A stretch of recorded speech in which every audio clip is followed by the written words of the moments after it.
Je m'appelle Louhan Nourdine, je suis natif de la Haute-Kasbah, au quartier de Bir Djebah. Je suis rédacteur en chef et en même temps écrivain. J'ai écrit le livre Chronique algéroise La Kasbah, qui a été édité aux éditions ANEP à l'occasion du Salon international du livre de 2011. Enfin, c'est un livre qui sort un peu de l'ordinaire, je dirais. C'est un livre dont la vocation est d'avoir donné la parole à des disparus, à des petites gens. Elles sont petites, ces gens-là. Elles sont petites par la fonction qu'elles occupaient. Ils étaient boulangers, épiciers, fabricants de biscuits. Et c'est des gens, malgré qu'elles étaient petites, c'est des gens qui ont fait l'actualité de la Kasbah. Notamment Ami Ahmed qui fabriquait le biscuit qu'on appelle les oublis, Ami Blaïd qui réparait les tamis, le Ghervel. Et tant d'autres. C'est des gens qui sont venus la plupart d'Arzefoun, de Yakouren, d'Azazga.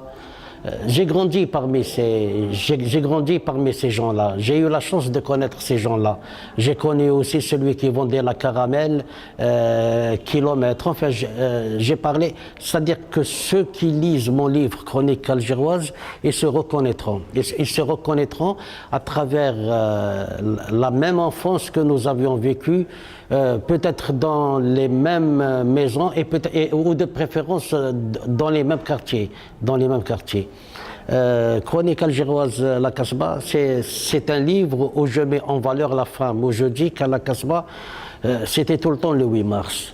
Pourquoi? Parce qu'il y avait un élan de solidarité, il y avait une cascade de générosité, il y avait le savoir-vivre de Nas El Kasbah. Alors je décris l'Ostadar, j'ai ressuscité des termes qui ont tendance à disparaître de nos jours. Par exemple, le biout qui veut dire des pièces, le ghorf qui veut dire des chambres, l'Ostadar qui veut dire la cour centrale, le fouqani qui est le palier supérieur, stah qui veut dire la terrasse.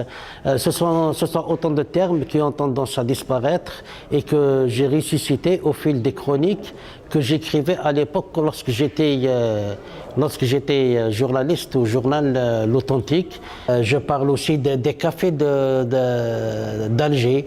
Je parle du café le Malakoff. Qui a reçu les stagiaires de l'école de Madame Ouyed. Je parle aussi du cinéma L'Odéon. Enfin, c'est-à-dire que Chronique algéroise non seulement s'intéresse à la Kasbah, mais elle s'intéresse à tout ce qui vivait à la périphérie de la Kasbah.